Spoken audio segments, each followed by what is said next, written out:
सहना भवतु सहनौ भुनक्तु सह वीर्यङ्करवावहै तेजस्विनावतीतमस्तु मा विद्विषावहै। ॐ शान्ति शान्ति शान्तिः।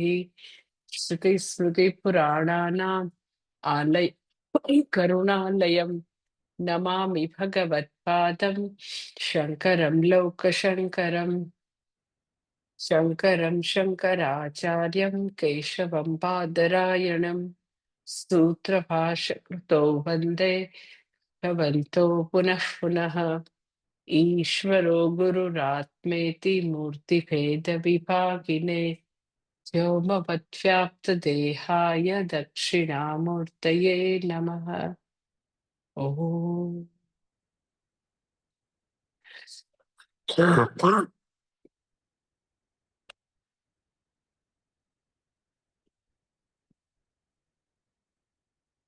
10મો અનુવાક અને બીજો મંત્ર છે. આપણે બીજો મંત્ર ચાલતો હતો 10મા અનુવાકનો.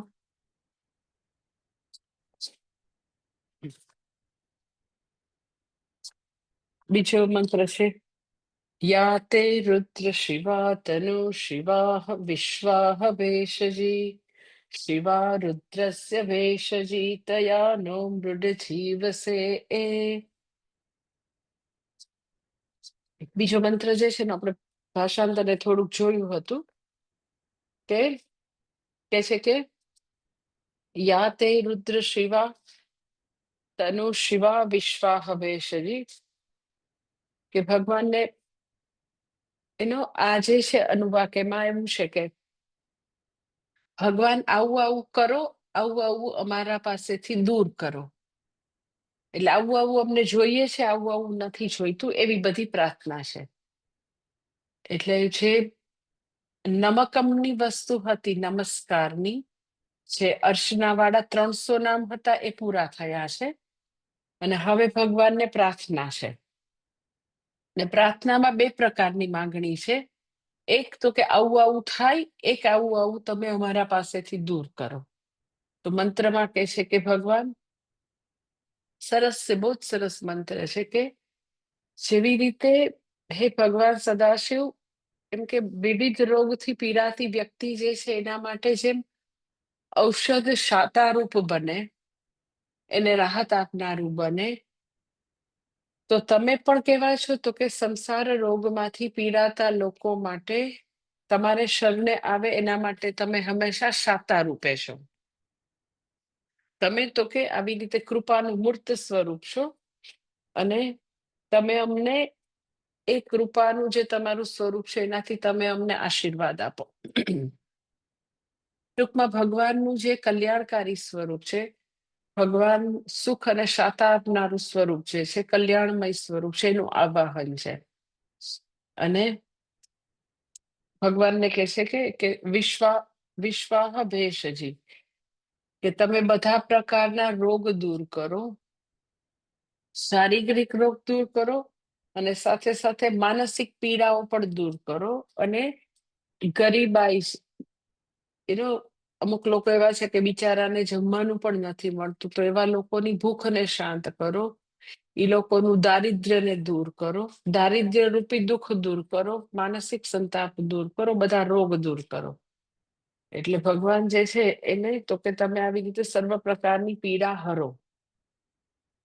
શા માટે તમે બધી પીડા હરો? તો કે ભગવાન જે 12 જ્યોતિર્લિંગ છે એમાં એક જ્યોતિર્લિંગ તમને ખબર છે કે ત્યાં આગળ બિહારમાં જે છે વૈદ્યનાથ છે.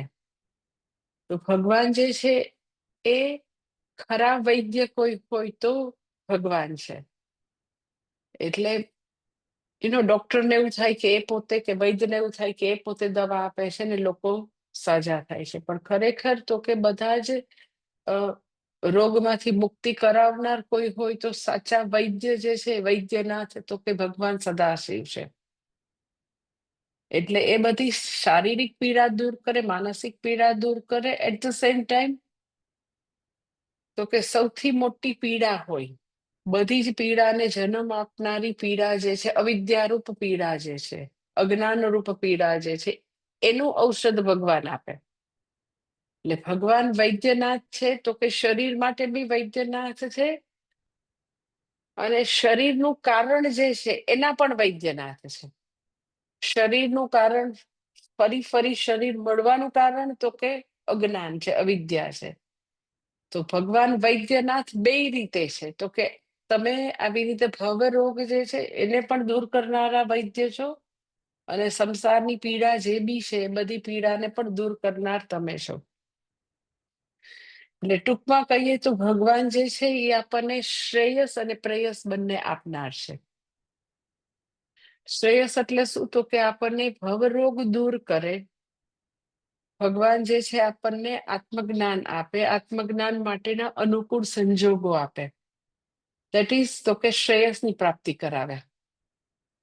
પ્રેયસની પ્રાપ્તિ કરાવે તો કે વ્યક્તિને જે બી સંસારમાં જે બી ખરેખર જે કઈ શરીરના રોગો છે અથવા તો માનસિક સંતાપ છે, તો એને બી ભગવાન દૂર કરે. એટલે ભગવાન જે છે એ સાચા અર્થમાં ભુક્તિ મુક્તિ પ્રદાતા છે. ભુક્તિ એટલે બધા ભોગ બી આપે, મુક્તિ એટલે તો કે શ્રેયસ બી આપે. એટલે શ્રેયસ પ્રેયસ બંનેની પ્રાપ્તિ કરાવનારા તમે વૈદ્યનાથ છો. આપણે એવું થાય કે ભગવાન શ્રેયસ ને પ્રેયસ બંને આપે. પ્રેયસ એટલે સાંસારિક બધી વસ્તુ જે બી જોઈતી હોય, કે વ્યક્તિને દુઃખ દારિદ્ર્ય દૂર કરે, બહુ બધી ધન સંપત્તિ આપે, સુખ આપે. પછી શરીરમાં રોગ છે તો રોગની પણ મુક્તિ કરે, રોગમાં શાંતિ આપે, રોગમાં જેટલી પીડા લખાયેલી હોય તો ભગવાન રિડ્યુસ બી કરી દે. જેટલા જેટલા અંશે પ્રેયર કરી એટલા એટલા અંશે. તો એનો પૂજ્ય સ્વામીજી હંમેશા કહેતા હોય કે ખાલી આ મન મનાવાની વાત, કે ખાલી એમ જેને કહ્યું ને કઈ પરિકલ્પના કે માન્યતા નથી કે ભગવાન શ્રેયસ અને પ્રેયસ બંને આપે છે. ભગવાન શ્રેયસ એટલે આપણને આત્મજ્ઞાન માટેની બધી અનુકૂળતા કરી દે. અનુકૂળતા ઇન ટર્મ્સ ઓફ તો કે આપણને પોતાને હંમેશા સત્સંગ કરવાનું મન થાય, આપણને ભક્તિ કરવાનું મન થાય, આપણને આપણી લાઈફની પ્રાયોરિટી લિસ્ટમાં સત્સંગ અને ભક્તિ અને પૂજા પાઠ, જપ તપ સેવા ઈ પ્રાયોરિટી લિસ્ટમાં રહે હંમેશા. દેટ ઇઝ કોલ્ડ કે ભગવાન શ્રેયસ આપે છે. શા માટે? તો કે એને અનુકૂળ આપણને વિચારો આપે. એટલે ભગવાન એ રીતે શ્રેયસના પ્રદાતા છે. પછી આપણે તો કે પ્રેયસ માંગેલું છે તો ભગવાન પ્રેયસ બી આપશે. વ્યક્તિને એવું થાય કે મને બહુ જ શરીરના દુખાવા છે, મને આવા આવા પ્રકારનું મારા સગાવાલામાં કોઈને રોગ છે, તો દેટ ઇઝ ઓલ પ્રેયસ. કે જે આપણને સંસારની અંદર જે કઈ આવી વસ્તુ છે કે મને સમૃદ્ધિ જોઈએ છે, યશ જોઈએ છે, રોગ મુક્તિ જોઈએ છે, નિરોગી આયુષ્ય જોઈએ છે, તો એ બધું પ્રેયસમાં આવે. તો ઘણાને એવું થાય કે આ ખાલી સ્તુતિ પરક વાક્યો છે, ખાલી કલ્પના છે, પરિકલ્પના છે કે ભગવાન બધું જ આપે. તો ખરેખર પૂજ્ય સ્વામીજી હંમેશા કહેતા કે જરાય પરિકલ્પના નથી, જરાય મન મનાવાની વાત નથી, કે જરાય સ્તુતિ પરક વાક્ય નથી. આ સત્ય છે કે વ્યક્તિને અગર શ્રેયસ જોઈએ તો ભગવાન શ્રેયસ આપે, વ્યક્તિને પ્રેયસ જોઈએ તો પ્રેયસ આપે. વ્યક્તિને બંને જોઈએ છે કે ના શ્રેયસ અને પ્રેયસ બંને જોઈએ છે સંસારમાં, તો ભગવાન 100% આપે. એ જ સત્ય છે, એકદમ જ સાચું છે કે ભગવાન બધી વસ્તુના આપનારા છે. એટલા માટે ભગવાનનું નામ વૈદ્યનાથ છે. એટલે 12 જ્યોતિર્લિંગમાં વૈદ્યનાથ એટલે છે કે એ સંસારની અંદરની બધી તકલીફો પણ દૂર કરનાર છે, અને સંસાર પાર કરવા માટે જે ઔષધ જોઈએ, બ્રહ્મ વિદ્યા રૂપી ઔષધ, એ બી આપનાર છે. એટલે વ્યક્તિને પોતાના જીવનમાં જેમ જેમ પરિપક્વતા આવે તો એ બ્રહ્મ વિદ્યાની પણ માંગણી કરશે. એટલે શ્રેયસ અને પ્રેયસ બંને ના પ્રદાતા છે એવા ભગવાન, એવા વૈદ્યનાથ છે, એવા મંગલ સ્વરૂપ ભગવાન છે. અને એની કૃપાથી આ બધી વસ્તુ પ્રાપ્ત થાય. એટલે કે છે ભગવાન તમે મને આવું શ્રેયસ આપી અને મને અલ્ટિમેટ ટ્રુથ કે મોક્ષ તમે આપો. પ્રેયસ આપીને તમે આવા નિરોગી આયુષ્ય આપો, ક્યારેય દારિદ્ર્ય ના આવે એવું આપો, તમે બધા જ પ્રકારના સંસારના સંતાપોમાંથી મને મુક્ત કરો. That is prayers. તો બંને વસ્તુ ભગવાન જે છે એના પ્રદાતા એવા વૈદ્યનાથ છે, એવા મંગલ સ્વરૂપ છે, અને ભગવાનની એ પોતે સર્વરૂપે છે. અને સર્વરૂપે છે એટલે ઈશ્વરના આશીર્વાદથી આ બધી વસ્તુ 100% વ્યક્તિના જીવનમાં પ્રાપ્ત થાય. એટલે બીજા મંત્રમાં તો કે એની પ્રાર્થના છે.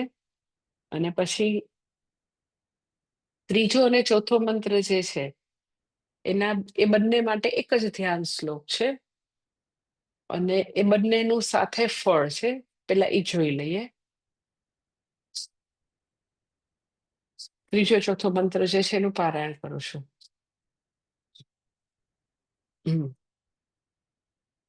ઇમામ અરે દ્રાપે અંધસસ્પથે દરિદ્ર નીલલોહિત એષામ પુરુષાણામેષામ પશૂનામ માભેર્મારો મો એષામ કિંચનામમત યાતે રુદ્ર શિવા તનુ શિવા વિશ્વાહ વેશજી શિવા રુદ્રસ્ય ભેષજી તયાનો મૃડ જીવસે ઇમાગુમ રુદ્રાય તવસે કપર્દિને ક્ષયદ્વીરાય પ્રવરામહે મતિમ યથા ન સમસદ્વિપદે ચતુષ્પદે વિશ્વમ પૃષ્ઠમ ગ્રામે અસ્મિન અનાતુરમ મૃડાનો રુદ્રોતનો મયસ્કૃતિ ક્ષયદ્વીરાય નમસા વિધેમતે યચ્છંચ યોશ્રમનુરાય જે પિતા તદશ્યામત્વ પ્રણીતો. ઓકે, ત્રીજો અને ચોથા મંત્રમાં કે છે, ત્રીજા અને ચોથા મંત્રનું પેલા ધ્યાન એના ઋષિ જોઈ લઈએ.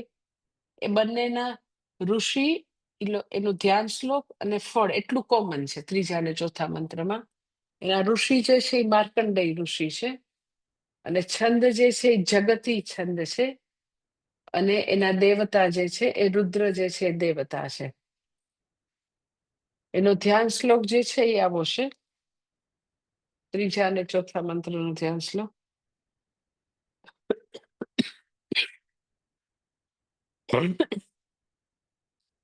ઓકે. દિવ્ય સિંહાસનાસીનમ સ્તૂયમાનમ મહર્ષિભિઃ પ્રસન્ન વદનમ ધ્યાયેત સોમમ સોમાર્ધશેખરમ. ધ્યાન શ્લોકમાં કે છે, દિવ્ય સિંહાસનાસીનમ સ્તૂયમાનમ મહર્ષિભિઃ, કે ભગવાન જે છે પાર્વતી દેવી સાથે દિવ્ય સિંહાસનમાં વિરાજમાન છે. ધ્યાન શ્લોક જે છે એમાં આપણે આપણા મનથી વિઝ્યુલાઇઝ કરવાનું છે, આમ ધ્યાન કરવાનું છે કે આ ભગવાન દિવ્ય સિંહાસનમાં પાર્વતી દેવી સાથે વિરાજમાન છે. પછી બધા દેવતાઓ મહર્ષિભિઃ સ્તુયમાનઃ, કે બધા મહર્ષિ જે છે એ ભગવાનની સ્તુતિ કરે છે, કે વૈદિક મંત્ર અને બધી સ્તુતિ દ્વારા બધા મહર્ષિ ઋષિઓ જે છે એ ભગવાનની સ્તુતિ કરી રહ્યા છે. પછી કે છે પ્રસન્ન વદનમ ધ્યાય સોમમ સોમાર્ધ શેખરમ. પ્રસન્ન વદન એટલે ભગવાનનું મુખ એવું મંદ સ્મિત વાળું છે, ભગવાનના મુખ ઉપર મંદ સ્મિત છે, તેજોમય રૂપ છે. સોમમ સોમાર્ધ શેખરમ, સોમાર્ધ શેખરમ એટલે પોતે પોતાના મસ્તક ઉપર બીજનો ચંદ્રમા ધારણ કરેલો છે, એવા ભગવાનનું હું ધ્યાન કરું છું, જે દિવ્ય સિંહાસન ઉપર પાર્વતી દેવી સાથે વિરાજમાન છે. પછી બધા મહર્ષિઓ વૈદિક મંત્રોથી સ્તુતિથી ભગવાનની સ્તુતિ કરી રહ્યા છે, જેમનું મુખ તેજોરૂપ છે, જેમના મુખ ઉપર મંદ સ્મિત છે, અને જેમણે પોતાના મસ્તક ઉપર બીજનો ચંદ્રમા ધારણ કરેલ છે, એવા ભગવાનનું હું ધ્યાન કરું છું. અને આ બંને મંત્રનું સાથે ફળ છે. શું છે ફળ? તો કે ઘણા લોકોને ખૂબ જ જીવદયાનું પ્રેમ હોય, જીવદયા માટે બહુ પ્રેમ હોય. લાઈક રતન ટાટા હતા તો એને તમને ખબર હશે કે ડોગ્સ માટે બહુ પ્રેમ હતો, બહુ જ એમ. અને ઘણા લોકોનું જુદું જુદું હોય છે એમ, બધા એનિમલ્સ માટે, બર્ડ્સ માટે.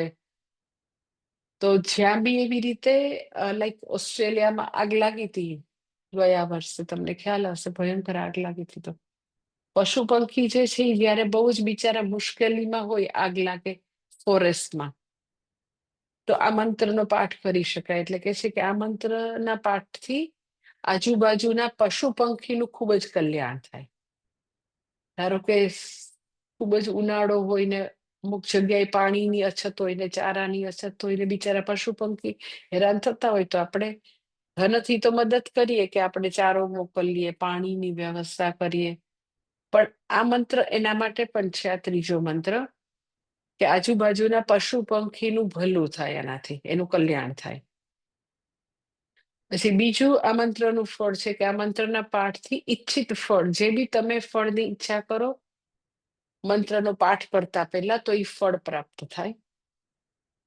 અને ત્રીજું આ મંત્રનું ફળ છે કે સ્વરૂપ સુખની પ્રાપ્તિ થાય, અર્થાત જ્ઞાન પ્રાપ્ત થાય, આત્મજ્ઞાન પ્રાપ્ત થાય. સ્વરૂપ સુખની પ્રાપ્તિ. સ્વરૂપ સુખની પ્રાપ્તિ એટલે ખાલી મંત્રના પાઠથી ન થાય, પણ તમને ખબર છે કે જ્યારે બી સ્વરૂપ સુખની પ્રાપ્તિ, શ્રેયસની પ્રાપ્તિ, આત્મજ્ઞાનની પ્રાપ્તિ, તો ઇમ્પ્લાઇડ મિનિંગ લેવાનો કે જ્ઞાન પ્રાપ્તિ માટે જે કઈ કન્ડ્યુસિવ છે એ ભગવાન ગોઠવી દે.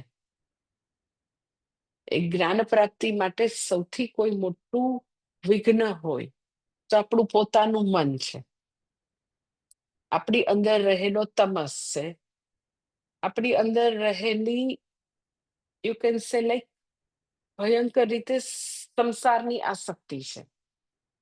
એટલે ભગવાન શું કરે તો કે એમ કે આ મંત્રના પાઠથી આપણને સ્વરૂપ સુખની પ્રાપ્તિ થાય. એટલે શું? તો કે આપણને ઘણો બધો વૈરાગ્ય આપે, આપણાથી છૂટતું જ ન હોય, છૂટતું જ ન હોય. જે એષણાત્રયમાંથી મુક્ત ન થતા હોય, પુત્રેષણામાંથી, વિત્તેષણામાંથી, તો ભગવાન શું કરે તો કે આપણને એવું કન્ડ્યુસિવ ઇનર ઇન્ફ્રાસ્ટ્રક્ચર આપે. સૌથી કઈ વધારે જરૂર હોય તો મેં તો અધ્યાત્મના માર્ગમાં જોયું છે કે બહારની વસ્તુ જે છે એ પછી આવે. સૌથી પહેલો બદલાવ કોઈ હોય તો અહીંયા છે.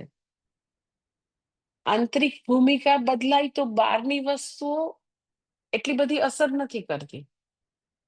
એ બધી વસ્તુઓ એના પ્રારબ્ધ પ્રમાણે આવતી જતી રહેતી હોય છે. પણ મેં તો આટલા 35 યર્સથી મારી જે જ્ઞાનની જર્ની છે એમાં જોયું છે કે મુખ્ય બદલાવ જે છે એ વ્યક્તિના પોતાનામાં છે. બહારના જગતનો બદલાવ જે છે એ ટોટલી ઇમમટીરિયલ છે. અંદર જો વૈરાગ્ય નથી, અંદર વ્યક્તિમાં સાત્વિકતા નથી, અંદર વ્યક્તિને ક્લેરિટી નથી ધ્યેય અંગેની, તો બહારની કોઈ પણ અનુકૂળતા જે છે એનાથી કાંઈ નથી થવાનું. એટલે મુખ્ય જો કૃપા હોય તો એ છે કે વ્યક્તિનો ના પોતાનામાં અભિગમોમાં પરિવર્તન આવે, એને ક્લેરિટી આવે, એને કમિટમેન્ટ આવે, એને આ વસ્તુ જે છે પ્રાયોરિટી લિસ્ટમાં સૌથી ઉપર આવે. એટલે ભગવાન સ્વરૂપ સુખની પ્રાપ્તિ કરાવે. એટલે વ્યક્તિ એકવાર સડનલી પોતાની જાતને ક્યાંકથી એને મળી જશે એવું નથી થવાનું.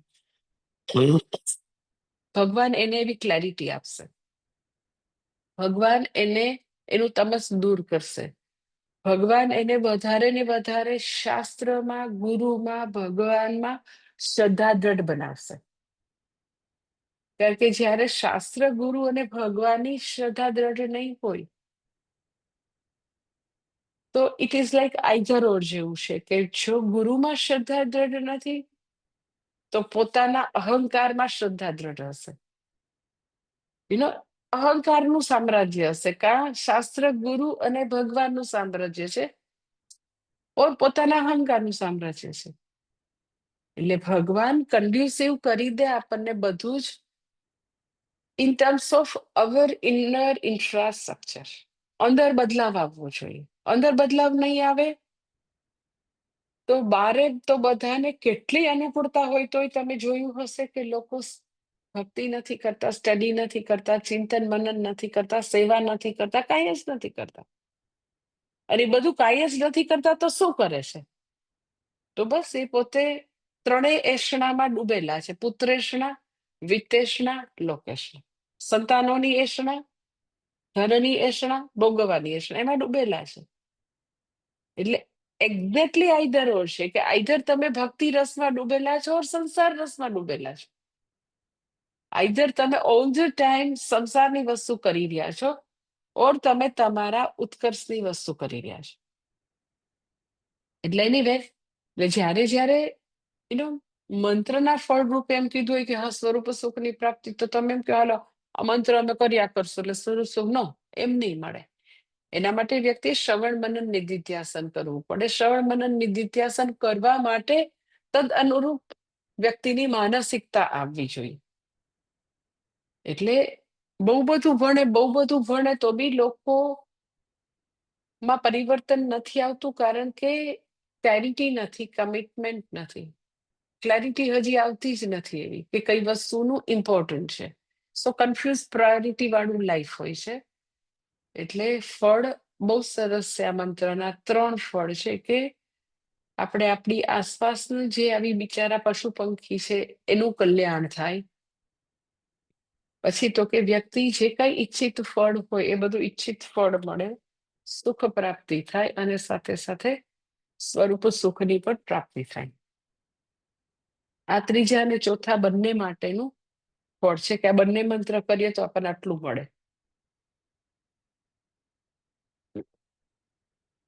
પછી આપણે મંત્ર જે છે ત્રીજો મંત્ર, એનું હવે ભાષાંતર જોઈ લઈએ. મેં તમને કીધું કે મંત્ર જે છે હવે કેવું છે કે હવે પછીના મંત્ર જે છે એમાં માંગણી છે કે ભગવાન આવું કરી દો, આવું કરી દો, ભગવાન આવું મારી પાસેથી દૂર કરો.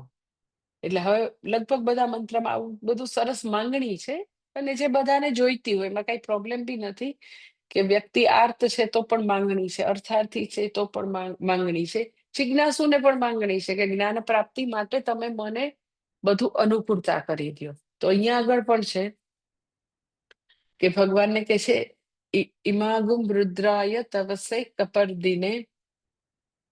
કપરદિને એટલે એવા હે જટાધારી ભગવાન, અને પાછા તમે એવા સર્વજ્ઞ છો એવા ભગવાન, અમે તમારી પ્રાર્થના કરીએ છીએ અને પ્રાર્થનામાં અમે આટલું આટલું માંગીએ છીએ ભગવાન.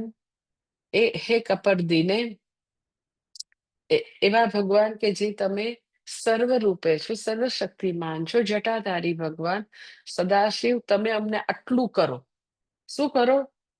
તો કે સૌથી પહેલા તો કે તમે અમારા પ્રબળમાં પ્રબળ શત્રુ જે છે, પ્રબળ એટલે બહુ જ શક્તિશાળી એવા શત્રુ છે, એનો તમે નાશ કરો.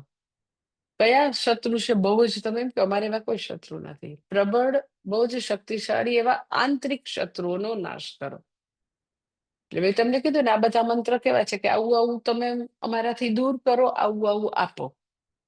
એટલે અમારી અંદર એવા પ્રબળ આંતરિક શત્રુ વસેલા છે જે મને દેખાતા નથી પણ હા છે. અમને શાસ્ત્રોને ગુરુ બતાવે ત્યારે દેખાય છે. એ બધા પ્રબળ આંતરિક શત્રુનો નાશ કરો. પછી તો કે સાથે સાથે તમે અમારા બધા જ સ્વજનોને સુખ આપો, એનું કલ્યાણ કરો, સુખ આપો. પછી ત્રીજું માંગે છે કે હે ભગવાન, તમે અમારું પશુધન જે છે એનું કલ્યાણ કરજો. પછી તો કે ઘણી બધી માંગણી છે કે ભગવાન તમે અમારા ગામમાં જેટલા બધા જીવો છે એ લોકોનું કલ્યાણ કરો. પછી તો કે બધાને તમે રોગ મુક્ત કરો. જે બધી પ્રાર્થના છે ને, સ્વસ્તિ પ્રજાભ્ય પરિપાલયંતામ ન્યાયેન એ ટાઈપનું છે આ મંત્ર. સરસ કે ભગવાન તમે અમારા ગામના બધા જીવોનું કલ્યાણ કરો, બધાને રોગ મુક્ત કરો, અને પાછું તો કે ભગવાન બધાને જે છે ને યથા ન શમ સદ્વિપદે ચતુષ્પદે વિશ્વમ પુષ્ટમ. પુષ્ટમ ગ્રામે અસ્મિન અનાતુરમ. ગ્રામ એટલે મારા ગામમાં. પછી પુષ્ટમ. પુષ્ટમ એટલે શું? તો કે ભગવાન બધાની પુષ્ટિ કરો, બધાને સમૃદ્ધ કરો, બધાની પુષ્ટિ કરો. અને આ બધું તમે આપો, એના માટે અમે તમારી વિશિષ્ટ સ્તુતિ કરીએ છીએ. વિશેષ રૂપે અભિષેક કરીએ, વિશેષ રૂપે સ્તુતિ કરીએ, પણ તમે અમારા બધાની પુષ્ટિ, અમારા બધાનો વિકાસ કરો. પુષ્ટિ એટલે વિકાસ કરો, અમને બધાને સમૃદ્ધિ આપો. એટલે ત્રીજા મંત્રમાં આટલું બધું સરસ, આટલું બધું માંગેલું છે કે અમારા બધા આંતરિક પ્રબળમાં પ્રબળ શત્રુનો નાશ કરો, બધા સ્વજનોને સુખ આપો, અમારા બધા ગામના લોકોનું કલ્યાણ કરો, અમારા પશુધનનું કલ્યાણ કરો, બધા જીવોનું કલ્યાણ કરો, બધાને રોગમુક્ત કરો, અને પાછું બધાની પુષ્ટિ કરો.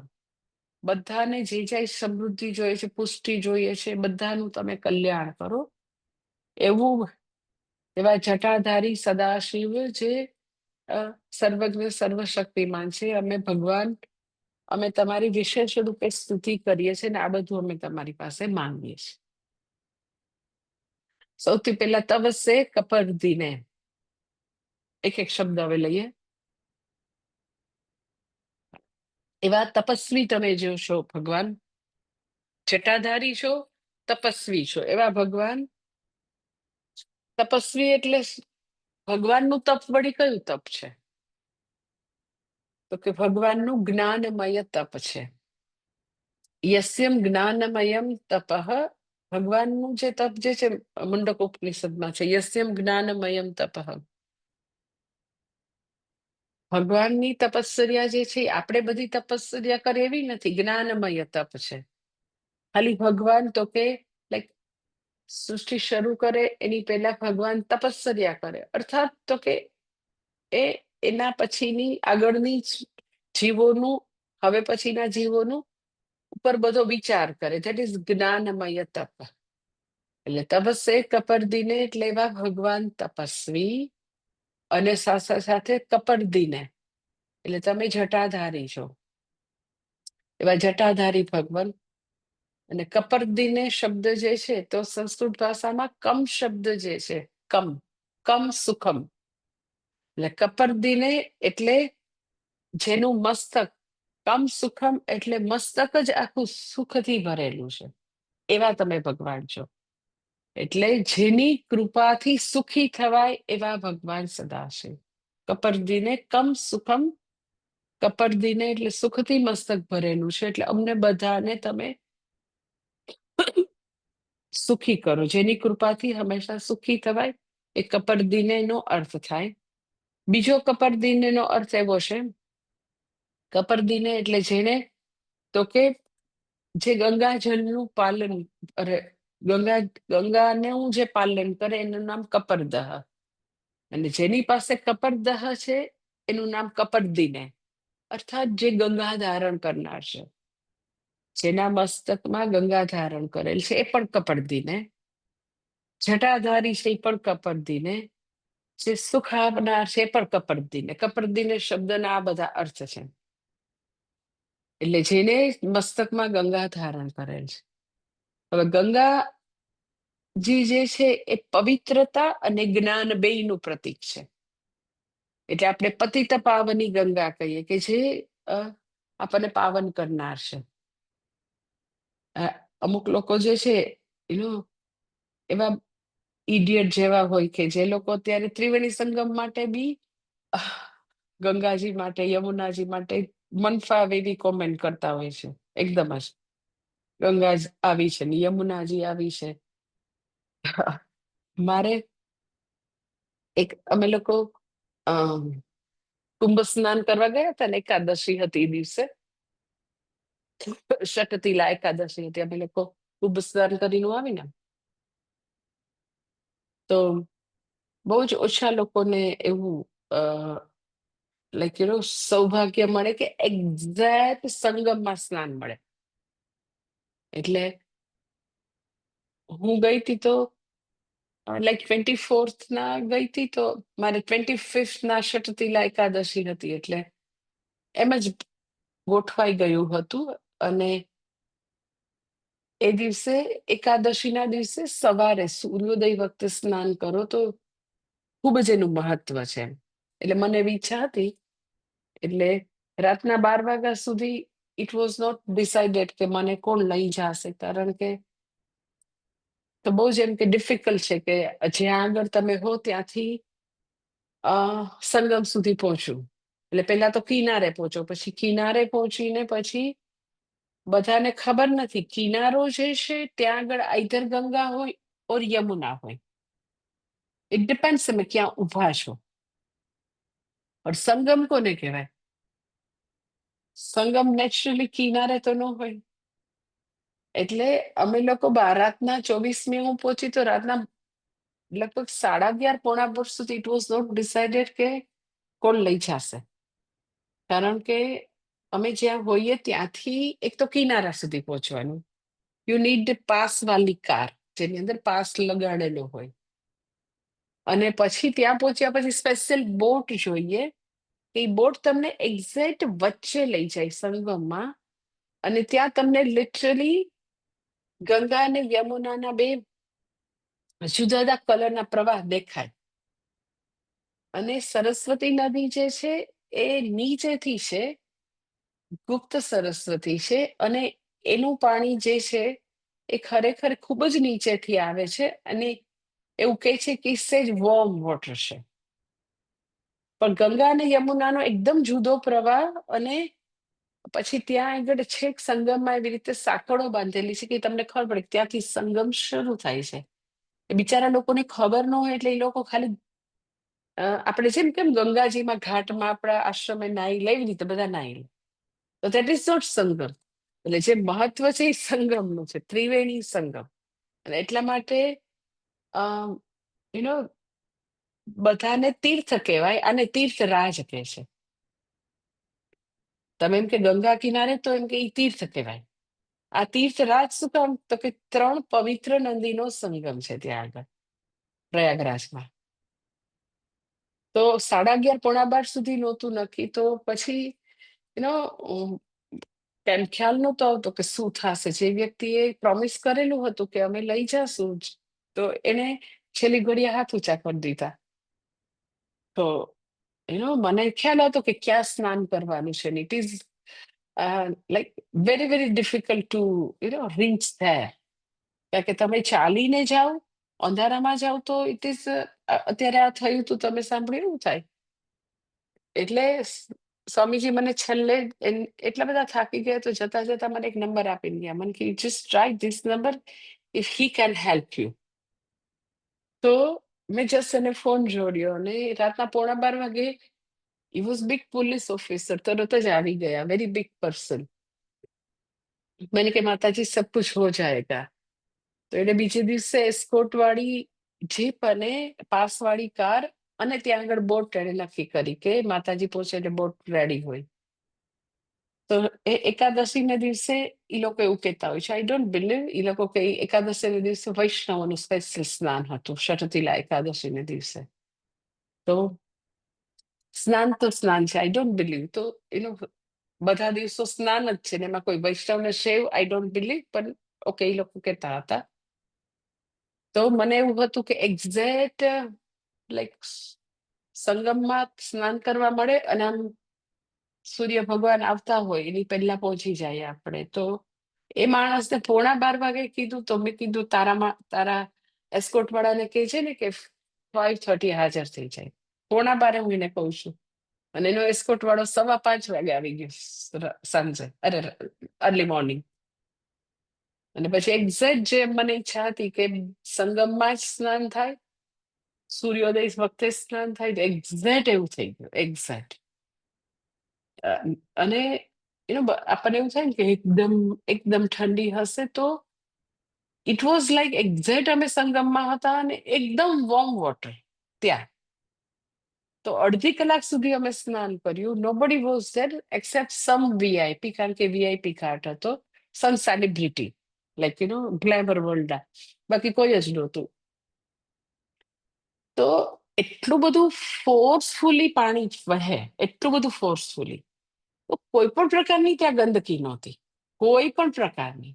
આટલા લાખો માણસો રોજ સ્નાન કરે, તો બી તમે જોયું હશે કે એવા ઇડિયટ જેવા લોકો, ઘણા બધા છે એવા, લાઈક જયા ભાદુરી ને બધા એવું એવા કોમેન્ટ કર્યા કરે. મારી અનફોર્ચ્યુનેટલી અમારી સાથે એક વ્યક્તિ હતી, તો એ કન્ટિન્યુઅસ એવું બોલ્યા કરે. મને એટલું ઇરિટેશન થાય. મેં તો આને શું કહું, અરે ક્રીમ લગાડીને જાજો, પછી તો એમ કે ઇન્ફેક્શન લાગી જશે, પછી એમ કે ઇન્ફેક્શન ના મારી દીકરી જે છે એ ઇન્ફેક્શન માટેના જે ડિસીઝ હોય એની સ્પેશિયાલિસ્ટ છે, એને કીધું પછી ઉપર કેપ રાખવાની, મોઢું બંધ રાખવાનું, ને આવીને પાછું રૂમમાં સ્નાન કરી લ્યો ને.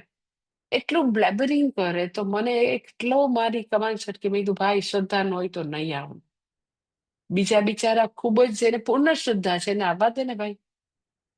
એટલે તીર્થરાજ છે. પછી તો કે મહાકુંભ છે જે 144 વર્ષ પછી આવે. ગુરુજીના બ્લેસિંગ થી તમને તમારા માટે કોઈ રાતના 12 વાગે આવીને એસ્કોર્ટની જીપ આવે, કાર આવે, તમને બોટ તમારા માટે હોય, તમને એક્ઝેક્ટ સંગમમાં એ લોકો એસ્કોર્ટના બધા પોલીસ ઓફિસર અમને અંદર લઈ ગયા. કારણ કે મને પગમાં તકલીફ, તો કે માતાજીને ન થાય તો ગુરુજીની કૃપાથી તમને વીવીવીઆઈપી ટ્રીટમેન્ટ મળે. અને ત્યાં ઊભી ઊભી મને કે જલ્દી તમે ક્રીમ લગાડો, જલ્દી તમે કેપ પહેરો, તમે હવે કોઈ મોઢું નહીં ખોલતા, અંદર એક પાણીનું ટીપું જશે તો તમે. અમે બધાએ આચમની કરી, અમે બધાએ બધું જ કર્યું. મેં કીધું એને બોલવા દો તમે. પછી બધા મને ધીરે રહીને કે આ બોલ બોલ કરે છે, રૂમમાં જઈને સ્નાન કરાતો. મેં તો અવાય જ નહીં. જેને એવું થતું હોય ને કે ત્રિવેણીમાં પ્રયાગરાજમાં સ્નાન કરીને મારું રૂમમાં કરવું પડે, they should not come here. એટલી મહાન પૂર્ણ શ્રદ્ધાનો વિષય છે. અને જરા બી એટલું બધું ફોર્સફુલી પાણી વહે. એ લોકોએ બધા આટલા સત્તાવાળા લોકોએ બધી વસ્તુનું ખૂબ જ ધ્યાન રાખ્યું હતું. અને again it is matter of શ્રદ્ધા. કે તમે એમ કહો કે એ તો આટલા બધા લોકો નહીં, પણ તો આવીને જુઓ ને તમે. જયા બહાદુરી આવીને બેટી બેટી બડબડ કર્યા કરે છે, એકવાર આવીને જુઓ ને તો ખબર પડે. એટલે એની જ્યારે બી કોઈ બી તીર્થમાં સ્નાન કરવાનું હોય તો હું આટલું જ કહું કે પૂર્ણ શ્રદ્ધા હોય તો કરવાનું, નહીં તો નહીં કરવાનું. કારણ કે ઘણા એમ કે પડે એટલે પાપ ધોવાઈ જાય. તમને એવું છે કે ગંગા, આ પ્રયાગરાજ છે એ પતિત પાવની છે, એ આપણને શુદ્ધ કરનાર છે. તમને એવી શ્રદ્ધા છે તો તમારા પાપ ધોવાય. તમને શ્રદ્ધા નથી તો ત્યાં જઈને પાપ બાંધો. ખરેખર એવું છે કે તીર્થ સ્થાનમાં તમે પુણ્ય કર્મ કરો ને તો તમને અનેક ગણું પુણ્ય મળે. ત્યાં આગળ તમે જપ તપ કરો, સ્નાન કરો, પછી ત્યાં આવીને તમે આવી અશ્રદ્ધા વાળી વસ્તુ બોલો, અકલ વગરના તમે વાક્યો બોલ્યા કરો તો પાપય વધારે લાગે. એ બેધારી તલવાર છે કે તમે અહીંયા બરોડામાં બેસીને એક સ્ટેટમેન્ટ બહાર પાડો કે એ થોડી ગંગાજી છે એ પવિત્ર કરે, અને ત્યાં સ્નાન કરતા કરતા બોલો તો ડેફિનેટલી પાપ વધારે લાગે. કે પવિત્ર સ્થાનમાં પુણ્ય વધારે તો પાપય વધારે છે. એટલે એનીવે મારે અમારા ગ્રુપમાં એક આવી ગઈ હતી વ્યક્તિ, અને કન્ટિન્યુઅસ બોલે, કન્ટિન્યુઅસ. એટલે એનીવે પણ અમારી લોકોની તો કુંભ સ્નાન આમ જેને કહેવાય ને કે આપણે ન ભૂતો ન ભવિષ્યથી એટલું બધું સરસ સ્વામીજીએ સરસ ગોઠવી દીધું. સ્વામીજીએ તો ઓફકોર્સ 3-4 દિવસ હતા, રોજ એમનાથી સરસ સ્નાન થઈ શક્યું. કારણ કે એમના માટે તો બધું આવી વીઆઈપી ઘાટમાં સગવડતા સ્પેશિયલ હતી. સો ઇટ ઇઝ બહુ જ મોટા બ્લેસિંગ છે કે જ્યાં લાખો લોકો જતા હોય તો આપણને આવી રીતે ભગવાન આવી બધી સગવડતા કરી દે. એનીવે ગંગાજી જે છે એ એવી રીતે પવિત્રતાનું બી પ્રતીક છે અને જ્ઞાનનું બી પ્રતીક છે. એટલે ભગવાન તમે કપર્દીને છો, તમે ગંગા ધારણ કરી છે, અને અમે ભગવાન તમારી સ્તુતિ કરીએ છીએ તો અમારા જીવનમાં પણ પવિત્રતા આવે ને જ્ઞાન આવે.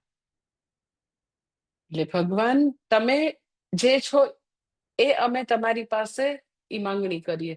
તમે ગંગા ધારણ કરી છે તો ગંગાનો અંશ અમને બી આપો. તમને બી તમારી કૃપાથી અમે પણ પવિત્ર થઈએ, પાપમાંથી મુક્ત થઈએ, અને જ્ઞાન માટે અમને બધી અનુકૂળતા તમે કરી દો. કપર્દીને કપરદીને પછીનો શબ્દ છે ક્ષયદ્વીરાય. ક્ષયદ્વીરાય એટલે ક્ષય એટલે નાશ કરવું. તો તમે ભગવાન એવા છો કે મારા બધા જ આંતરિક શત્રુનો નાશ કરવા માટે સમર્થ છો. એવા ભગવાનને મારા પ્રણામ. તસ્મૈ ઇમમ મતિમ પ્રભરામહે. અમે આ પ્રાર્થના જે છે એવા વિશિષ્ટ ઉદ્દેશ્યથી કરીએ છીએ, ખાસ હેતુથી કરીએ છીએ કે જેથી કરીને અમારા આંતરિક શત્રુ જે બહુ પાવરફુલ છે એનો નાશ થાય. એનો આંતરિક શત્રુ પાવરફુલ એટલે છે કે ધારો કે મેં તમને કીધું કે સપોઝ ક્રોધની વાત કરો, ગુસ્સો, હવે ઈ છે આંતરિક શત્રુ, બરાબર, પણ કેવો પાવરફુલ છે. એટલે આ પ્રબળ આંતરિક શત્રુ છે. કામ ક્રોધ કેવા છે.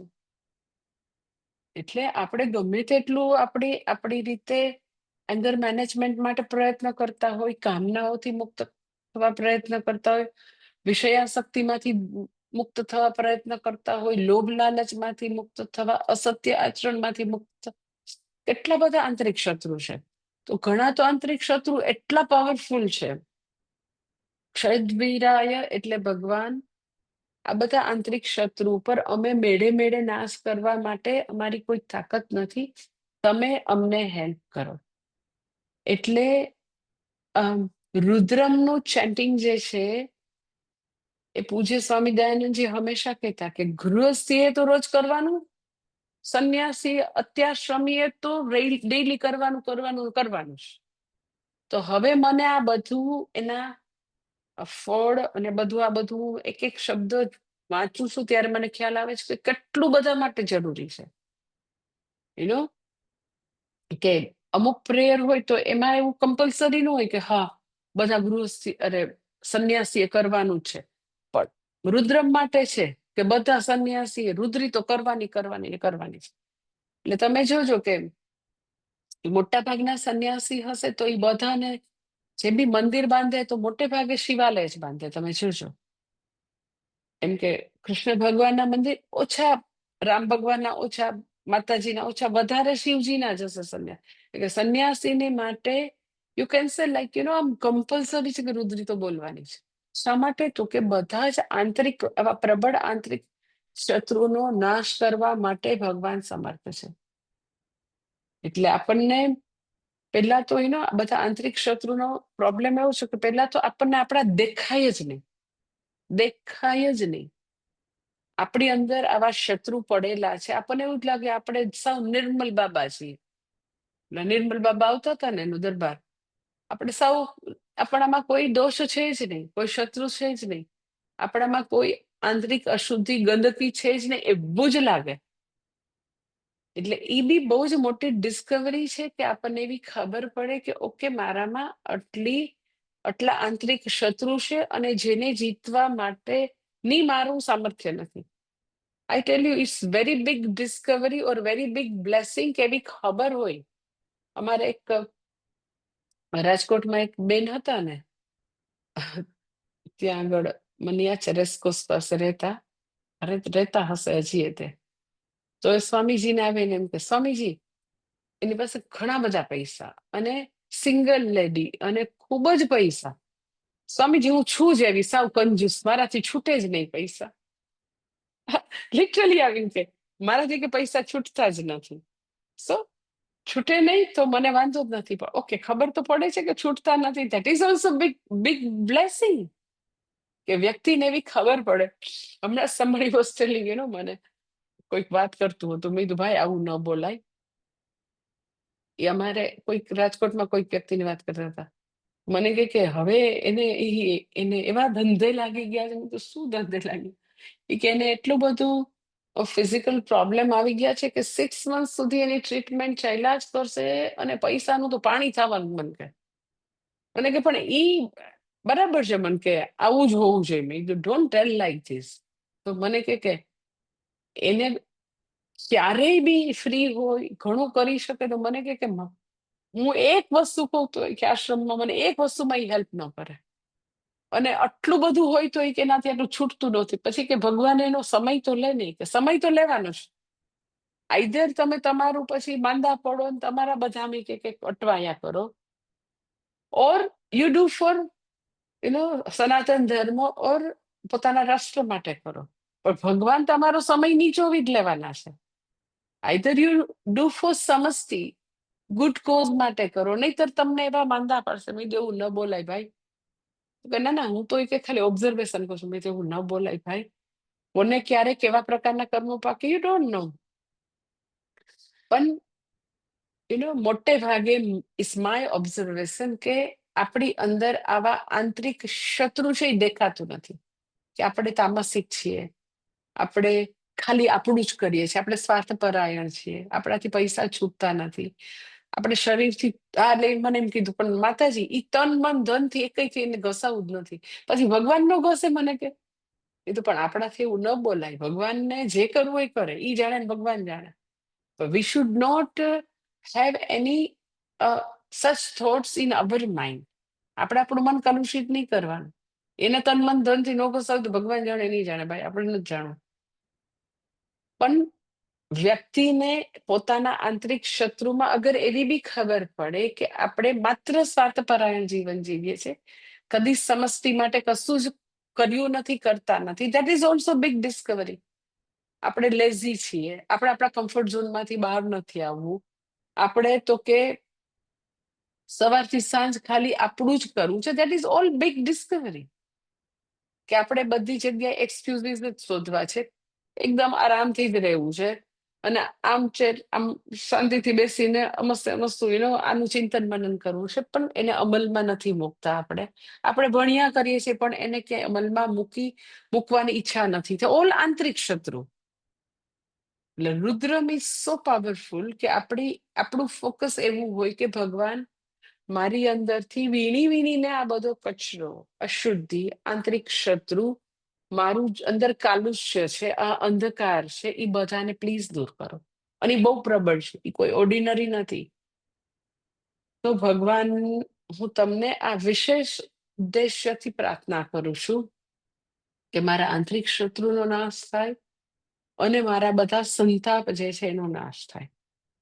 અને પછી આગળ કે છે આ મંત્ર બહુ જ સરસ, એટલું બધું ભગવાન પાસે સરસ સરસ માંગે છે. પછી કે છે યથા ન સમસદ વિપદે ચતુષ્પદે.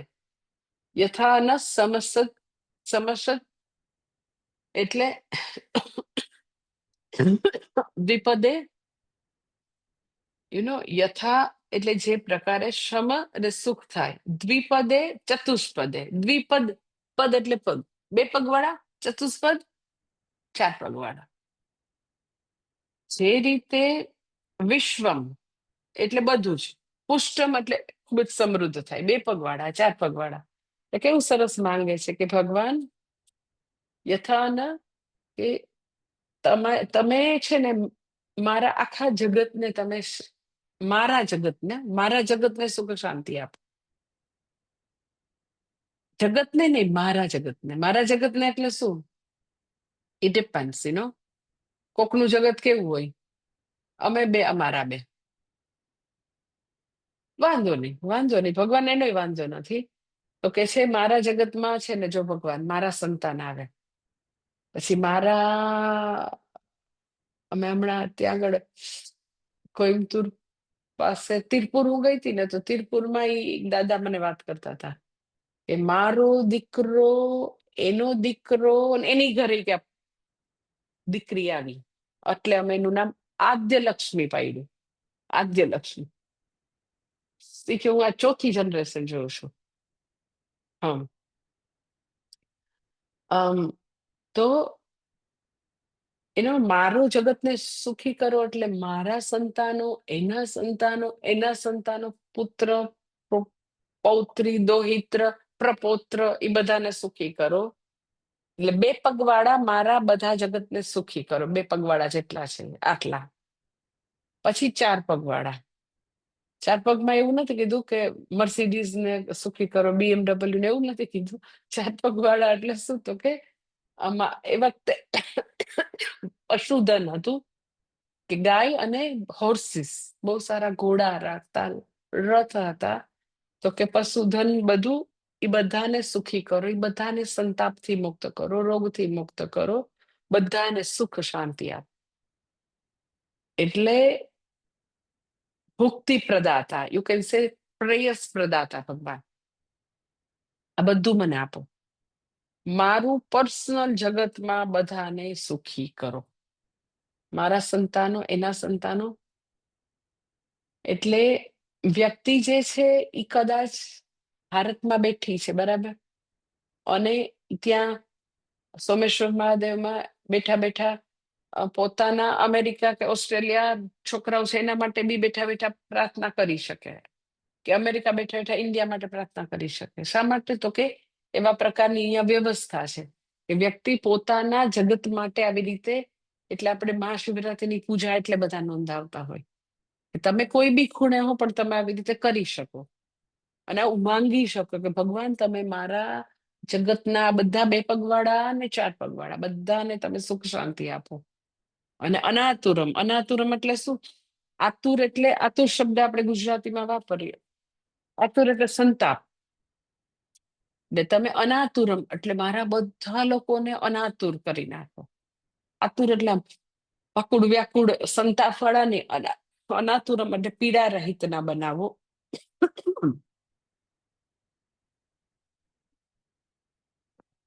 એટલે આ પ્રાર્થના જે છે મેં તમને કીધું કે ખાલી પોતા માટે નથી, પોતાના સમગ્ર પરિવાર, પોતાને એવું લાગતું હોય કે મારું ફેમિલી, સપોઝ હું સ્વામીજીને પૂછતી હતી કે આપણે સંન્યાસી એમ કે મારો પરિવાર, મારું જગત. તો સંન્યાસી એમ કે મારું જગત એટલે ખરેખર મારું આખું જગત, મારા બધા શિષ્ય વૃંદ, તો એ પણ મારું જગત થાય. તો વ્યક્તિ પોતાનું મારું જગત એટલે કોઈ, ધારો કે કોઈ ભાઈને જે બહુ જ પોતાની વર્ક પ્લેસ માટે, પોતાની ફેક્ટરી માટે, પોતાની ઓફિસ માટે, તો એના માટે એને બહુ જ લાગતું કે અમારો પરિવાર છે. તો એની ફેક્ટરીના 1000 માણસો એનો પરિવાર હોઈ શકે, તો એના માટે કરી શકે રુદ્રમ, કે મારી ઓફિસમાં, મારી વર્ક પ્લેસમાં આ બધો મારો પરિવાર છે અને એ બધા લોકોને સુખ શાંતિ થાય. અનાતુરમ એ લોકો આકુરતા વ્યાકુરતા માનસિક સંતાપમાંથી મુક્ત થાય અને એ બધા લોકોને સુખ સમૃદ્ધિ શાંતિ મળે. એટલે ઇટ ડિપેન્ડ્સ તમે આ મારું જગત એટલે તમે શું ડિફાઇન કરો છો. સંન્યાસી હોય તો મારું જગત તો કે વસુધૈવ કુટુંબકમ એમ બી કહી શકે. વ્યક્તિ પોતે જેટલું લાગતું એમ, કોકને એમ લાગે ના મારું જગત એટલે હું ને અમે 2 મારા બેન, આગળ કોઈ નહીં, ઓકે, તો એટલું રાખે ભગવાન. પણ ટૂંકમાં આ પ્રેયર જે છે એ ખુદના કલ્યાણ માટે નથી, બધા માટે છે. અને એવી તો કે આપણા શાસ્ત્રમાં એવા પ્રોક્સી કર્મની છૂટ છે કે વ્યક્તિ પોતે, બીજા લોકો, પરિવારના લોકો રુદ્રી નથી કરતા, પરંતુ એક વ્યક્તિ રુદ્રી કરે છે તો બધાને ફળ મળે ખરું, પ્રોવાઇડેડ તમે માંગેલું હોય કે ચલો આ વ્યક્તિ રુદ્રી નથી કરતી, એને નથી આવડતી, પણ ભગવાન એના સંતાપ દૂર કરજો, એને સુખ શાંતિ આપજો, એને રોગમાંથી મુક્ત કરજો, એની આટલી રેસ્ટલેસનેસ એને ઘટાડજો, તો થાય. એ હકીકત છે, સત્ય છે કે તમે બીજા માટે અભિષેક કરી શકો, અભિષેક નોંધાવી શકો, પૂજા નોંધાવી શકો, તમે પૂજા કરી શકો, તમે માંગી શકો. કોઈને એવું થાય એટલે બીજા માટે, હા બીજા માટે કરી શકાય, એ એવા મંત્ર છે કે તમે કરી શકો. એટલા માટે હંમેશા રુદ્રમનું બધા જ્યોતિષ કહેતા હોય કે તમે રુદ્રમ કરાવો, રુદ્રમ કરાવો, રુદ્રમ કરાવો. તો તમને બધાને તો આવડે છે, પણ બધાને ન આવડતો એટલા માટે એમ કે મંદિરમાં જઈને કરાવો, કારણ કે આની અંદર પ્રોક્સી કર્મ કરવાનું છૂટ અહીંયા આપી છે કે તમે બધાના કલ્યાણ માટે અહીંયા પ્રાર્થના કરી શકો છો. એટલે મહાશિવરાત્રી હમણાં આવે છે એટલા માટે મને યાદ આવ્યું, એટલે મેં તમને કીધું 26 છે. જે લોકો આવવાના હોય ભારતમાં છે, એ લોકો આવવાના હોય તો એ દર્શનાબેનને નામ નોંધાવી દેજો, અને ન આવવાના હોય એ લોકો આવી રીતે પ્રોક્સી કર્મ રૂપે પોતે પૂજા નોંધાવી શકે. અને આવા બધા સંકલ્પ તમે લખાવી શકો કે મારું કુટુંબ છે એને સુખ શાંતિ મળે, સમૃદ્ધિ મળે, એ લોકો સંતાપથી દૂર થાય, અનાતુરમ બને, એ લોકોના આંતરિક શત્રુનો નાશ થાય. એમાં આટલું આળસ છે, તમસ છે, ભગવાનની દૂર કરે, ભણવામાં ફોકસ કરે, બધું તમે માંગી શકો મહાશિવરાત્રિના સંકલ્પમાં. કારણ કે એવા પ્રકારની અહીંયા આપણને છૂટ આપેલી છે કે આવું તમે મંત્રમાં માંગી શકો. ને પછી ચોથો મંત્ર છે, નેક્સ્ટ ટાઈમ જોઈ લઈશ, નેક્સ્ટ મંડે. ઓમ પૂર્ણમદ પૂર્ણમિદં પૂર્ણાત પૂર્ણમુદચ્યતે પૂર્ણસ્ય પૂર્ણમાદાય પૂર્ણમેવાવશિષ્યતે. ઓમ શાંતિ શાંતિ શાંતિ. હરિ ઓમ શ્રી ગુરુભ્યો નમઃ. હરિ ઓમ.